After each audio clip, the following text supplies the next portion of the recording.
corresponde hablar de la unidad 1 y 2. Mi nombre es Brenda Citlali Ruiz Martínez y me corresponde dar una pequeña introducción. La teoría del proceso, como una disciplina unitaria, contribuye a resaltar el carácter científico de lo que es el derecho procesal, puesto que es mucho más compatible con los fines de la ciencia pensar en un cuerpo de conocimientos generales que en varios cuerpos particulares. El proceso se desenvuelve para la composición justa del litigio. Paz con justicia. Este podría ser, de algún modo, el lema del derecho procesal. Nada de paz sin justicia, porque el proceso, como se ha visto, no atiende a comprender el litigio de cualquier modo, sino según el derecho. Nada de justicia sin paz, porque el derecho no se aplica o no se realiza por quien está en conflicto, sino por quien está sobre el conflicto. Carneluti decía que él estaba seguro de no equivocarse al afirmar que la ciencia del derecho procesal no alcanzaría su cima hasta que no se hubiera construido sólidamente una parte general en que los elementos comunes a cualquier forma de proceso encontraran su elaboración. Los elementos más comunes, más allá de cualquier duda, son la acción, la jurisdicción y el proceso. Mi nombre es María del Refugio Marcial Santiago. Pertenezco al equipo número 1 de la materia Derecho Procesal Penal. Mi tema a exponer es el 1.1, conceptos del derecho procesal penal. Existe una gran diversidad de conceptos en torno al derecho procesal penal, de los cuales procederé a citar algunos debido a la importancia para este tema, o en sí para esta materia. De acuerdo con Eugenio Florian, el derecho procesal penal es el conjunto de normas que regulan y disciplinan el proceso en su conjunto y en los actos particulares que lo caracterizan. Mancini opina que es el conjunto de normas directa o indirectamente sancionadas, que se fundamentan en la institución del órgano jurisdiccional y regulan la actividad dirigida a la determinación de las condiciones que hacen posible aplicar de manera concreta el derecho procesal sustantivo. Según Colín Sánchez, es el conjunto o normas que regulan y que determinan los actos, las formas y las formalidades que deben observarse durante el procedimiento para hacer factible la aplicación del derecho penal sustantivo.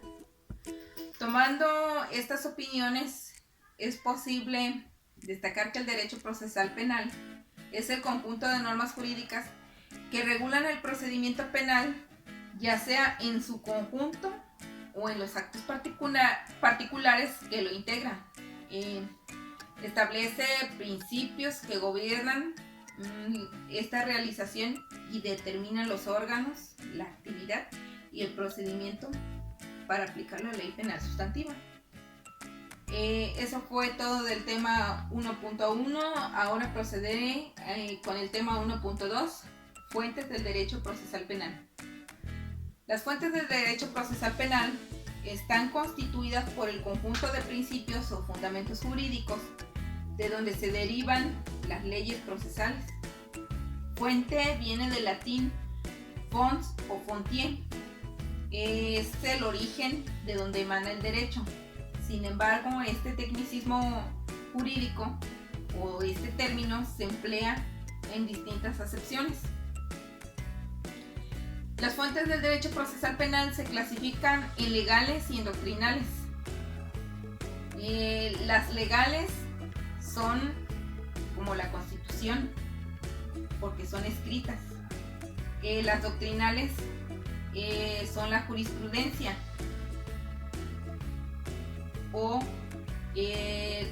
son las opiniones de algunos juristas, de los autores.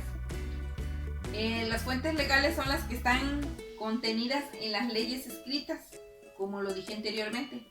Las doctrinales consisten en las opiniones constantes sustentadas por los autores y por la jurisprudencia. También aquí hablamos de la costumbre. No podemos reputarla como fuente del derecho procesal penal, ni tiene validez en la formación y la aplicación de las leyes procesales, Sin embargo, sí da origen al establecimiento de una jurisprudencia uniforme, también comprendida como fuente del derecho penal o del derecho procesal. Eso fue todo del tema 1.2. Espero haberme explicado y muchas gracias. Mi nombre es Alejandro Alfonso Martínez Ramírez y a mí me tocó exponer el punto 1.3, Ciencias Auxiliares. La universidad, en su prístina esencia, es un encuentro de convergencia de inteligencias, las que neófitas y entusiastas acercan, sedientas al mundo del saber, de la ciencia, de la técnica y de las humanidades, y de las ciencias sociales, de las personas de experiencias, doctas, inquietas, generosas e insatisfechas con su cúmulo de conocimientos que quieren dialécticamente incrementarlos, enseñarlos, difundirlos y mejorarlos. El derecho es el pretexto en las aulas de la facultad donde se aunan estudiantes y profesores, un binomio imprescindible en la enseñanza, en un perenne de movimiento de superación, en un diálogo nunca terminado, en una insatisfacción de logros y en un aporte de criterios para hacer más viable nuestra convivencia. Como resultado de este intercambio de ideas, de este coincidir en la importancia y perfeccionamiento del derecho y sobre todo como legado y testimonio de su cátedra, investigaciones y estudios surgen la inquietud y la resolución de redactar libros, de contribuir a la doctrina jurídica, de sintetizar y armonizar el pasado y el presente normativo para un futuro de mayor eficacia y legalidad. Continuamos con el tema 1.3.1, Derecho Constitucional. Decreto Constitucional para la Libertad de América Mexicana. Este documento del 22 de octubre de 1814 nunca llegó a tener una vigencia. Sin embargo, revela el pensamiento de toda una época, ya que su contenido era una serie de principios inspirados en los fundamentos filosóficos y jurídicos de la Revolución Francesa y de la Constitución Española de 1812. Un ejemplo de ello es el siguiente precepto. Artículo 31. Ninguno debe ser juzgado ni sentenciado, sino después de haber sido oído legalmente. Por este artículo se considera que este documento fue precursor del pensamiento de las constituciones de 1857 y de 1917. La Constitución de 1824, esta Carta Magna, depositó al Poder Judicial de la Federación en la Corte Suprema de Justicia, en los tribunales de circuito y en los juzgados de distrito. Además, estableció la prohibición de la confiscación de bienes, el tormento, la detención sin que haya semiplena prueba o indicio de que alguien es delincuente. La detención por indicios decretada no debe exceder las 70 horas. El cateo sin orden expresa y fundada legalmente. El juramento sobre hechos propios al declarar en materia criminal. Entablar pleito en lo criminal sobre injurias sin hacer constatar o haber intentado legalmente el medio de conciliación. Las reformas constitucionales en el año de 1993, nuestros legisladores realizaron reformas constitucionales que en 1994 dieron origen a la modificación o modificaciones de los códigos de procedimientos penales del Distrito Federal y el Federal. Asimismo, cambiaron de manera radical el procedimiento penal, creando una serie de expectativas con respecto a las mismas, las cuales considero no se han cumplido. Ahora bien, como la reforma constitucional lógicamente tuvo efectos en todos los códigos de las entidades federativas, cada una de estas se empezaron a realizar, unas en tiempo y otras en notorio destiempo. Hay antecedentes de que en diversos estados de nuestro país, cuando por fin adecuaron sus leyes adjetivas a las reformas constitucionales, estas sufrieron una contrarreforma. Hola, mi nombre es Lisbeth Pérez Zavala, pertenezco al grupo 501. Me corresponde hablarles del tema 1.3.2, Criminología. La definición de criminología es aún un problema a discutir. Varios autores se niegan a definirla, otros dan definiciones plenamente tautológicas o puramente etimológicas. La criminología es una ciencia investigadora del delito y de sus causas y abarca diversos estudios que podrían clasificarse de acuerdo con el medio de donde proceden las influencias productoras del delito, que son el hombre mismo, el medio físico y medio social. Rafael Garófalo conceptúa la criminología como la ciencia del delito, pero haciendo una diferencia entre delito sociológico o natural, al que llama también crimen, y el delito jurídico. Este último sería el que el legislador considera como tal y lo incluye en el Código Penal. En el tema 1.3.3, penología, nos dice que la voz penología, escribía Omar Wines, parece fue inventada y aplicada por primera vez en Norteamérica, a la que se le definió como la rama de la ciencia criminal que trata o debe tratar del castigo del delincuente. Otra definición nos dice que es el conjunto de disciplinas que tiene por objeto el estudio de las penas, su finalidad y su ejecución.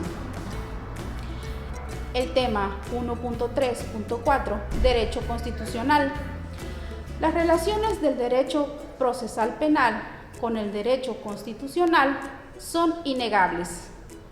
La Constitución, jerárquicamente, tiene primacía y en sus mandatos está estructurado todo el sistema legal en vigor. En consecuencia, su esencia y fines están concentrados en la misma.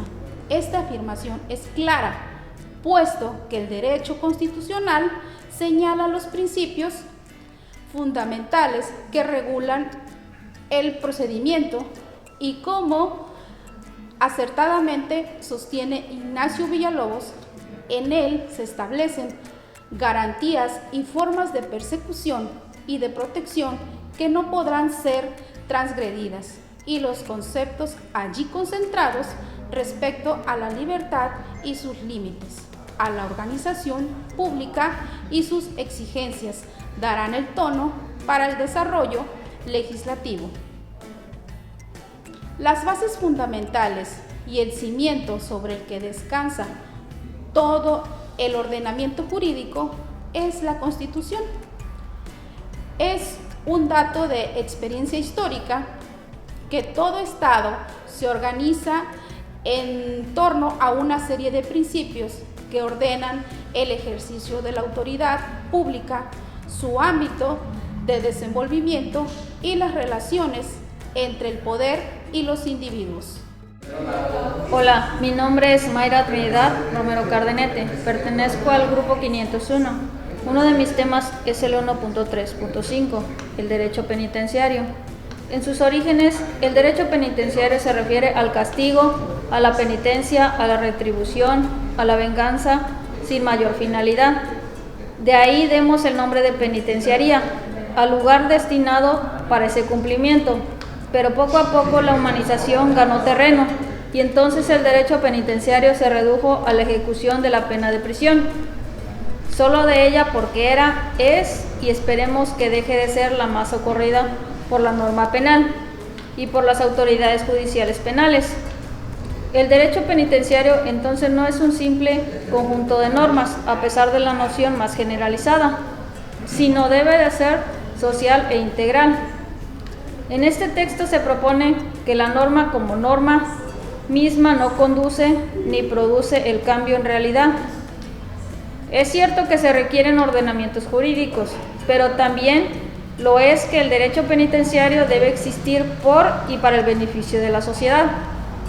Al derecho penitenciario lo podemos ubicar en el área del derecho público, ya que existe una obligación por parte del Estado y el derecho del individuo que ha sido privado de su libertad, de lograr readaptarse o reinsertarse. Por otra parte, su autonomía reside en la independencia de otras ramas distintas. Su naturaleza se fundamenta en la prisión, sea como pena o como establecimiento, por tener sus ordenamientos propios. por la existencia adecuada de la figura de un juez de ejecución y por las investigaciones específicas que se realizan. Actualmente su finalidad concreta en nuestro país es la reinserción a la vida normal. Esto se traduce a darle la oportunidad al sentenciado de recuperar su libertad e incorporarse socialmente. Así, el derecho penitenciario no persigue castigar a quienes han delinquido, sin embargo, los medios de comunicación suscitan un efecto socialmente negativo al hacer creer a la población que la prisión es sinónimo de castigo, una venganza y en consecuencia quien está privado de sufrir la conducta desplegada, el derecho penitenciario no puede ni debe reproducir, aunque en nuestro país hay muchas excepciones, el clamor de sangre de víctimas, ni de partidos políticos, de instituciones oficiales o privadas. La finalidad debe de ser a toda costa alcanzar la readaptación, ahora reinserción, del que ha sido privado de su libertad y no solamente encerrado y vigilar que no se evada. La finalidad es tan importante que cuando un reo no se readapta o reinserta, ello significa que todo el trabajo de prevención, de procuración, administración y ejecución de sentencias ha fallado, pues no se trata de hacerlo seguir el círculo vicioso de salir por una puerta y entrar por la otra, sino de evitar que reincida. Otro de los aspectos más importantes del derecho penitenciario es su vinculación con otras áreas del derecho, como el constitucional, en la inteligencia del marco jurídico. Para este sistema penitenciario, necesariamente tiene que ser reconocido por nuestra Constitución Política de los Estados Unidos Mexicanos, según se observa en particular en los artículos 18, 19 y 22. La relación con el derecho procesal penal radica en que permite la aplicación de un procedimiento al individuo, a quien por fin, mediante sentencia condenatoria definitiva, la autoridad judicial penal le impone determinado tiempo de prisión como pena a compurgar en un establecimiento penitenciario. Otro de los temas que me toca es el 1.3.6, la psicología criminal. La psicología criminal es una rama de la psicología que está orientada en estudiar, entender y explicar cuál es el origen del delito y el crimen. También estudia cuáles son las motivaciones, la personalidad del delincuente, además de aprovechar lo averiguado para prevenir y controlar la delincuencia y rehabilitar al ofensor. En base a todo esto, la figura del psicólogo criminal destaca en centros penitenciarios de salud mental, juzgados, realizando entrevistas a implicados en el delito y diseñando programas preventivos de criminalidad. La psicología criminal es una disciplina social aplicada que hace relativamente poco ha conseguido independizarse de otras ramas cercanas.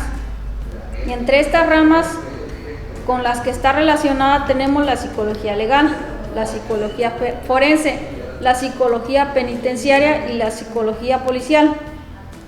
Sus orígenes históricos de la psicología criminal son varios, relacionados con otras disciplinas, especialmente la criminología, la sociología y la psicología. En relación con esta última, la psicología se hubiera desarrollado como una ciencia en general. Uno de los grandes hitos de la psicología, la creación de los tests, ha sido ampliamente usado en la psicología criminal, a modo de evaluación de las características criminales del sospechoso de un delito. Uno de los acontecimientos más importantes para la psicología criminal son los estudios de memoria de Hermann Ebbinghaus.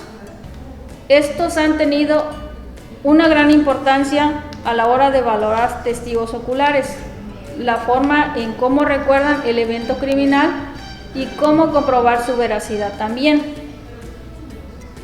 tiene una relación con la psicología, concretamente social, el estudio de las dinámicas de grupo, aumentando el interés en el estudio de la toma de decisiones por los individuos implicados en un delito.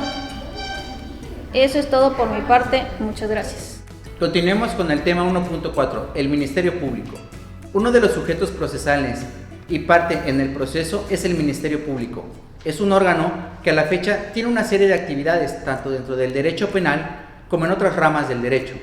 Por ello, es importante señalar sus antecedentes históricos, especialmente en México. Desde su origen hasta la actualidad, sus funciones, actividades que desarrolla, las facultades que las leyes le conceden, sus principios o características y en particular cómo se desarrolla dentro de nuestro sistema legal. De acuerdo con la definición de Colín Sánchez, el Ministerio Público es una institución dependiente del Estado, Poder Ejecutivo, que actúa en representación del interés social en el ejercicio de la acción penal y la tutela social, en todos aquellos casos que le asignen las leyes. Por otro lado, Fenech define al Ministerio Público como una parte acusadora necesaria de carácter público, encargada por el Estado a quien representa de pedir la actuación de la pretensión punitiva y resarcimiento, en su caso en el proceso penal. Mientras tanto, el maestro Fixamudio describe al Ministerio Público como el organismo del Estado que realiza funciones judiciales, ya sea como parte o como sujeto auxiliar en las diversas ramas procesales, en especial en la penal. Y en la actualidad efectúa actividades administrativas, debido a que como consejero jurídico de las autoridades gubernamentales realiza la defensa de la legalidad. El jurista Mucio hace una crítica al señalar que es un instituto tiránico, como el caballo de Troya, lleno de armas y soldados, de artimañas y engaños, que ha sido introducido en el templo de la justicia. De acuerdo al Diccionario Jurídico Mexicano, define el Ministerio Público como la institución unitaria y jerárquica, dependiente del organismo ejecutivo, que posee como funciones esenciales la persecución de los delitos y el ejercicio de la acción penal. Asimismo, interviene en otros procedimientos judiciales de ausentes, de menores, de incapacitados y al final funge como consultor y asesor de jueces y tribunales. El Código de Procedimientos Penales del Estado de Veracruz hace mención en su artículo 154 que corresponde al Ministerio Público el ejercicio de la acción penal. Hola, muy buenas tardes compañeros, licenciada, un gusto poder saludarlos a la distancia. Mi nombre es Luis Ricardo Villalobos Fortún, soy del grupo 501 y bueno, de la licenciatura de Derecho. El tema que me toca a mí abordar va a ser el 1.5, sujetos procesales. Los elementos esenciales son los sujetos que intervienen en la relación procesal, dentro de la cual se incluye a las partes del proceso penal. Es necesario diferenciar para evitar confusiones, ya que incluso en la doctrina existen posturas que niegan la existencia de partes en el proceso penal, por considerar que se derivan de un término de carácter eminentemente civil. Por otro lado, es preciso analizar a los sujetos que la ley establece como parte y que son el Ministerio Público y la Defensa. La teoría de los sujetos procesales, en términos de Florian, se enlaza con la concepción del proceso como relación jurídica formal, es decir, se refiere a las personas entre las cuales se desenvuelve y existe una relación jurídica. Por otra parte, Colín Sánchez recibe el proceso como una relación jurídica, por lo que es necesario precisar entre quiénes se establece y cuál es la personalidad de los involucrados. El juez siempre ha sido esa figura central del drama procesal, ya que tiene a su cargo la responsabilidad de pronunciar los actos de decisión, para lo cual no actúa de manera aislada, sino que requiere de la colaboración de sujetos determinados que le dan vida al proceso y le permiten avanzar hacia la meta deseada. En el sistema mexicano acusatorio, para algunos autores y para la mayoría de carácter mixto, el Ministerio Público, a través del ejercicio de la acción penal, es quien provoca el órgano jurisdiccional de las resoluciones correspondientes al caso. Y esto origina los actos de defensa del acusado y su defensor. En conjunto, estas actividades encaminan las fases procesales a la realización del último fin del proceso, por lo cual es necesaria la colaboración de testigos, policía, peritos, etc. Los sujetos procesales se pueden clasificar en sujetos de función activa, el Ministerio Público, sujeto de función pasiva, el imputado o la defensa. Bueno, compañeros, licenciada, espero que haya quedado todo claro. Un saludo a la distancia. Bye bye. Otro tema es el 1.6, que habla de la competencia. En el derecho mexicano, la clasificación se determina en razón de la materia, de la persona, del lugar y como excepción a las reglas generales en función de la conexión, por lo que a continuación se procede a desglosar cada elemento de la clasificación de la competencia. En relación a la materia, la competencia se determina a partir de la distinción realizada por el legislador en cuanto al orden común, federal, militar, entre otras materias. De acuerdo con la persona, esta competencia tiene justificación en la necesidad de tomar en cuenta ciertas cualidades profesionales del sujeto. En relación al territorio, es competente el juez del lugar desde donde se cometió el delito. En nuestro Código de Procedimientos Penales del Estado de Veracruz, vigente en el año 2007, en el artículo 15 podemos encontrar todo lo referido a lo que es la competencia. Mi nombre es Angelina Socorro Martínez Márquez, del quinto cuatrimestre de la licenciatura en Derecho, de la materia Derecho Procesal Penal. Hoy me toca hablarles del tema 1.7, etapas de procedimiento penal. El procedimiento penal se divide en 4 fases.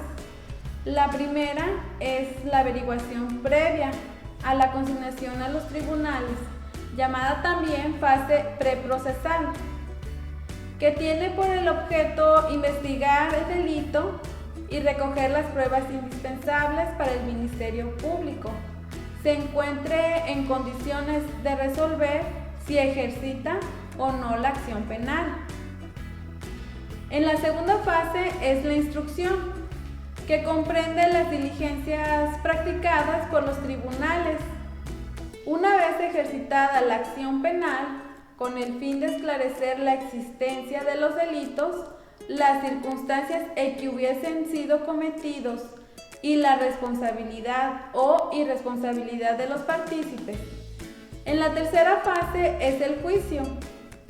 En ella el Ministerio Público, al formular conclusiones, precisa los conceptos de su acusación y la defensa fija sus puntos de vista, determinando las diversas cuestiones que van a ser objeto del debate y también de la valorización de las pruebas por parte del titular judicial, con el fin de que pueda decidirse en la sentencia de manera cabal si el hecho incriminado es o no es delito, y por último, el periodo de ejecución, que en realidad no forma parte del procedimiento penal, sino del derecho penitenciario, y que tiene por objeto que el órgano encargado de la ejecución de las sanciones impuestas en sentencia firme, señala el tratamiento que debe aplicarse a los reos y los lugares en que han de cumplir sus condenas.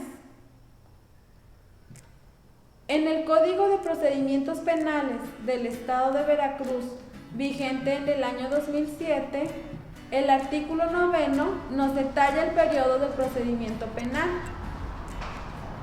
Unidad 2. Reglas generales del procedimiento penal.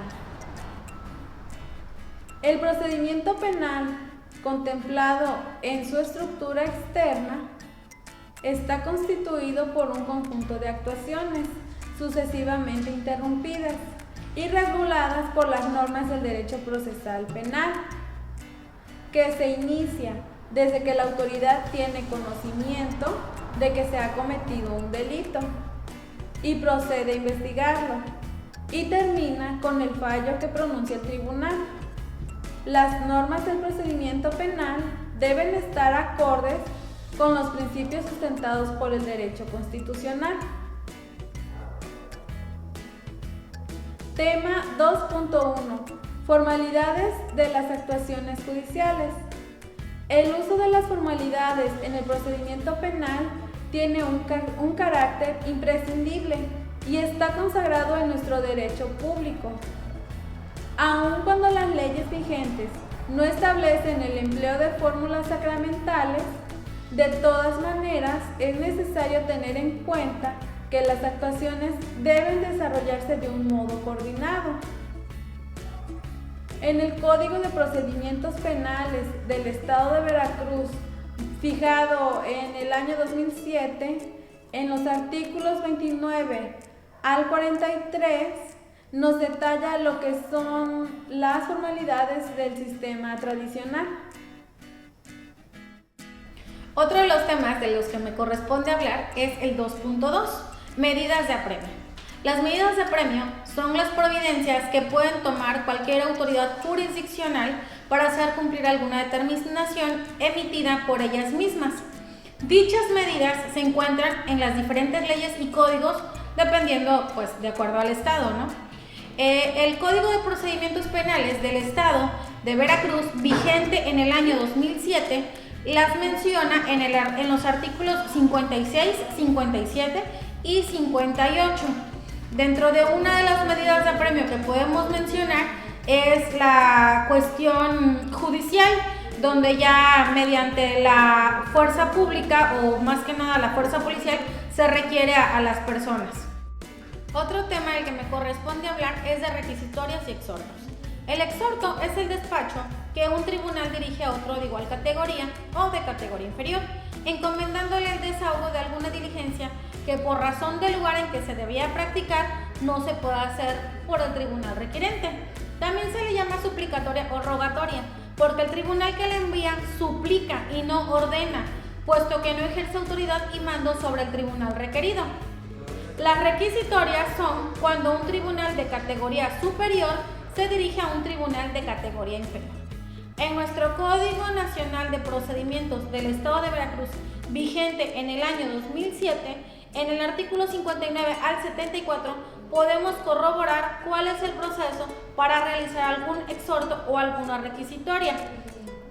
Algún ejemplo puede ser como cuando en el juzgado cuarto de primera instancia de aquí del estado de la ciudad de Tuxpan envía alguna notificación a algún lugar fuera de, como podría ser la ciudad de Álamo. Entonces mandan un exhorto para notificar a alguna de las partes la demanda que se está iniciando.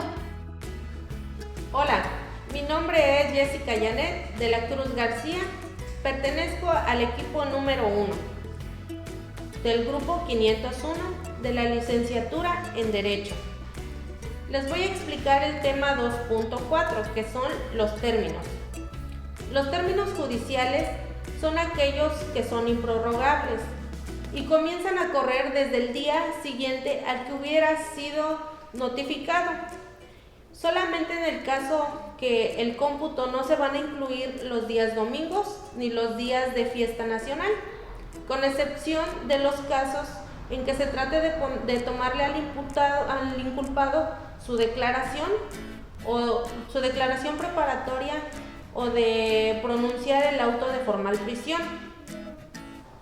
Los términos van a estar fundamentados en el Código de Procedimientos Penales del Estado de Veracruz, vigente en el año 2007, desde los artículos 85 al 88, los cuales nos detallan los términos que se manejan en el sistema tradicional. También les voy a explicar el tema 2.5, que son las audiencias. Las audiencias son un procedimiento ante un tribunal u otro órgano de toma de decisiones oficiales, como una agencia gubernamental u otro órgano público. Una audiencia judicial se distingue de un juicio escrito, en los que por lo general son más cortos y con frecuencias menos formales.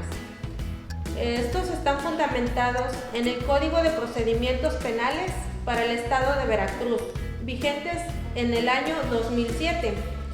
Están establecidos en los artículos 99 al 103, en los cuales nos explican explícitamente el tipo de las audiencias que se manejan en el sistema tradicional. Bueno, esos son mis temas y espero que hayan entendido un poco. Gracias.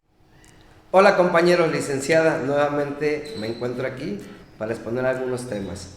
El tema que me corresponde es el 2.6, notificaciones.